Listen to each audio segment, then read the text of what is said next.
Hey everyone, and welcome back to the channel. Today, we're diving deep into a can of something truly iconic, a food that has sparked debates, fed nations, and even inspired a musical. That's right, we're talking about Spam. Love it or hate it, you can't deny its incredible story. So grab a snack, maybe even a slice of fried Spam, and let's unravel the mysteries of this legendary luncheon meat. First things first, what exactly is in a can of Spam? The ingredient list is surprisingly short and has barely changed since it was first introduced back in 1937. The classic recipe contains just 6 simple ingredients: pork with ham, salt, water, potato starch, sugar, and sodium nitrite. That's it. The potato starch was added in 2009 to get rid of that gelatinous layer that some people found a little, well, unappetizing. The pork used is primarily pork shoulder, a high-quality cut. So, despite its reputation in some circles, it's not made of mystery meat or scraps from the floor. It's a straightforward, honest-to-goodness product. Now, let's tackle the biggest mystery of all: the name. What does Spam actually stand for? This is a question that has puzzled people for decades. The official story from Hormel Foods, the creators of Spam, is that the true meaning is a secret known only to a small circle of former company executives. But that hasn't stopped the speculation. The most popular theory is that it stands for spiced ham. Another fun guess is shoulder of pork and ham. In the early days, Hormel even ran a contest to name the new product, with the winner receiving $100. An actor named Kenneth Degno came up with the name Spam, and the rest is history. Whatever it truly stands for, the name is undeniably catchy and has become a household word around the globe. SBAM's rise to global fame is deeply intertwined with world history, particularly World War II. Before the United States officially entered the war, SPAM was shipped to Allied forces in Europe as part of the Lend-Lease Act. It was a logistical miracle. It was affordable, packed with protein and calories, and incredibly shelf-stable, meaning it didn't need refrigeration. Over 150 million pounds of Spam was sent overseas to feed Allied troops and civilians. It became a crucial part of the diet for soldiers from the UK, the Soviet Union, and beyond. Soviet Premier Nikita Khrushchev even credited Spam with keeping the Red Army alive during the war. It wasn't just a convenience, it was a lifesaver. After the war, American GIs stationed across the Pacific introduced Spam to local populations. This is where the story gets really interesting. In places like Hawaii, Guam, the Philippines, and South Korea, Spam wasn't just eaten. It was embraced and integrated into local cuisine. Let's start with Hawaii. Hawaii consumes more Spam per capita than any other state in the US. Talking about 7 million cans a year. It's so popular that it's known as the Hawaiian steak.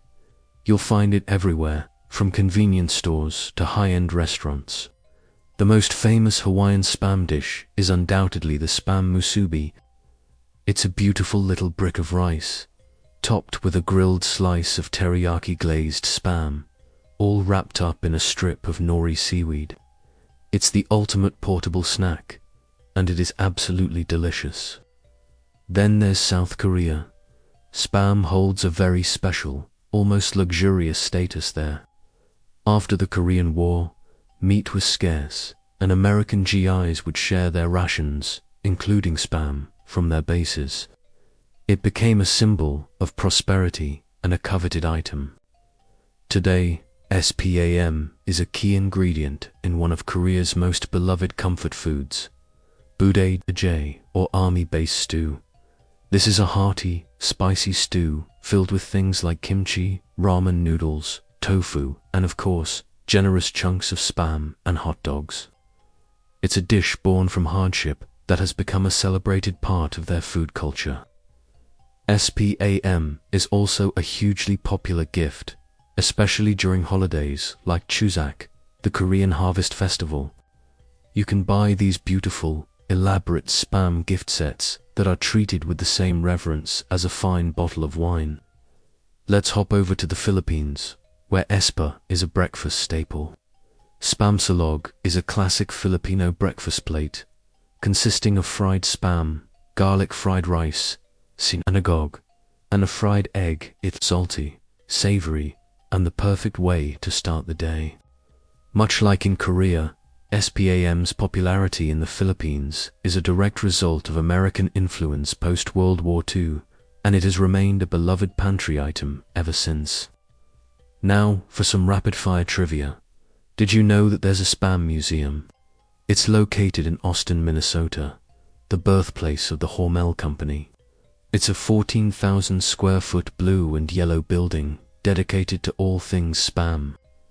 You can learn about its history, see old advertising campaigns, and even try your hand at canning spam in a virtual assembly line game.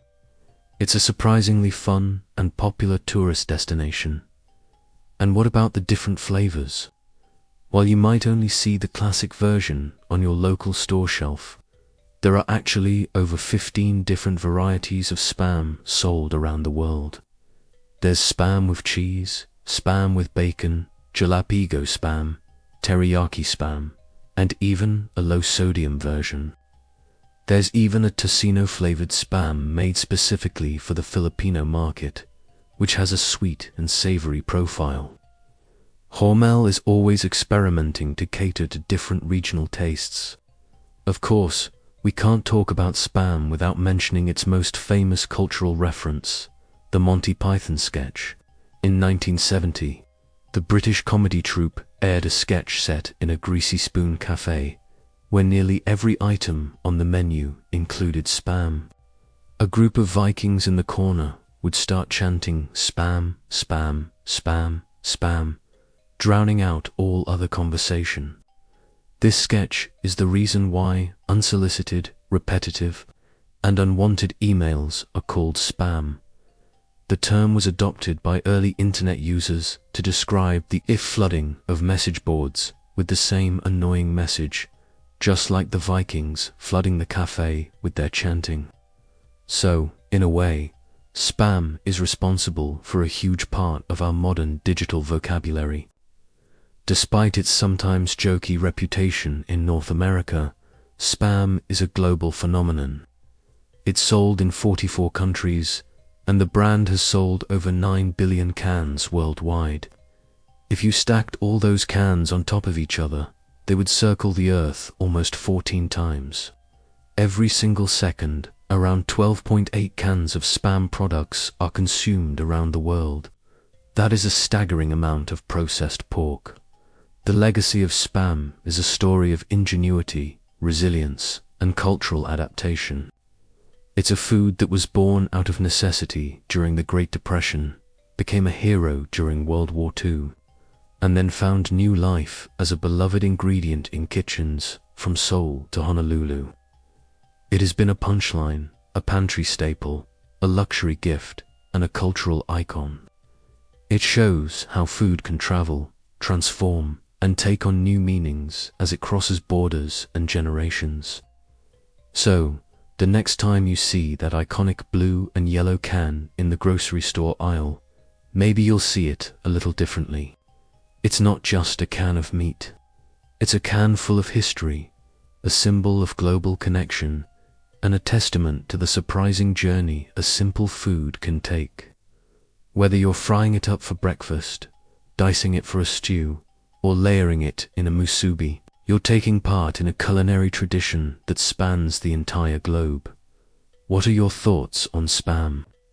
Do you have a favorite way to eat it or a family recipe to share? Let me know down in the comments below. I'd love to hear your stories. And if you enjoyed this deep dive into the world of spam, make sure to hit that like button and subscribe for more fascinating food stories. Thanks for watching, and we'll see you in the next video.